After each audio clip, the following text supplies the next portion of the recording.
ಸ್ವಲ್ಪ ಇರುವುದಿನ್ನು ಈ ಬ್ರಿಡ್ಜಿನ ಮೇಲೆ ನೀರು ಬರಲಿಕ್ಕೆ. ಆಗ ಇದರ ಮೇಲೆ ನಿಂತುಕೊಂಡು ನಾನು ವಿಡಿಯೋ ಎಲ್ಲ ಮಾಡ್ತಾ ಇದ್ದೆ. ಈಗ ನೋಡಿ ಹೇಗಾಗಿದೆ ಅಂತ ನೋಡಿ.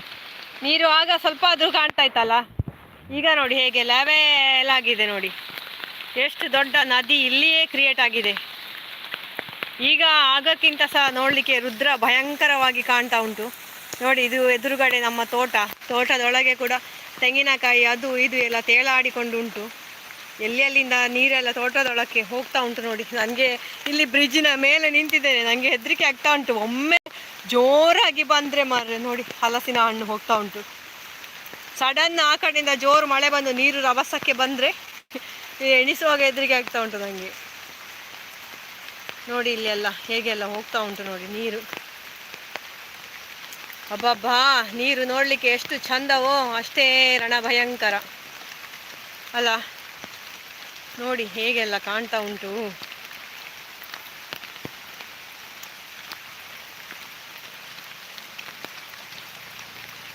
ಇಷ್ಟು ಜೋರು ಮಳೆ ಈ ರೀತಿಯಾಗಿ ಬರ್ತದೆ ಅಂತ ಎಣಿಸ್ಲೇ ಇಲ್ಲ ಆಯ್ತಾ ನಾನು. ಈ ಥರದ ಮಳೆ ಬರದೆ 11 ವರ್ಷ ಆಯ್ತಂತೆ. ಅಂದರೆ ಈ ಥರದ ಒಂದು ನೆರೆ ನೀರು ಬರದೆ 11 ವರ್ಷ ಆಯ್ತಂತೆ ಇಲ್ಲಿ ನಮ್ಮ ಊರಿನಲ್ಲಿ. ಹಾಗೆಲ್ಲ ನೋಡಿ ನಿಮಗೆ ತೋರಿಸ್ತೇನೆ. ನಮ್ಮ ದಕ್ಷಿಣ ಕನ್ನಡದ ಪುತ್ತೂರು ತಾಲೂಕಿನ ಬಂಬಿಲ ಎಂಬಂತಹ ಗ್ರಾಮದಲ್ಲಿ ಯಾವ ರೀತಿಯಲ್ಲಿ ಮಳೆ ನೀರು ಬರ್ತಾ ಉಂಟು ನೋಡಿ. ನಮ್ಮ ತೋಟ ಎಲ್ಲ ಒಂದಾಗಿದೆ, ಯಾವುದೇ ವ್ಯತ್ಯಾಸ ಕಾಣ್ತಾ ಇಲ್ಲ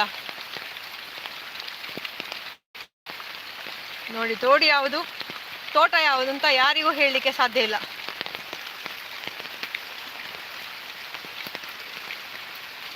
ಇದು ಈಗ ಸಂಜೆಯ ಅಪ್ಡೇಟ್.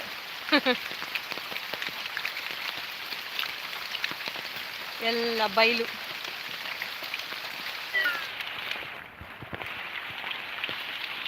ನಮ್ಮ ಹಸುಗಳೆಲ್ಲ ಇಲ್ಲಿದ್ದಾರೆ.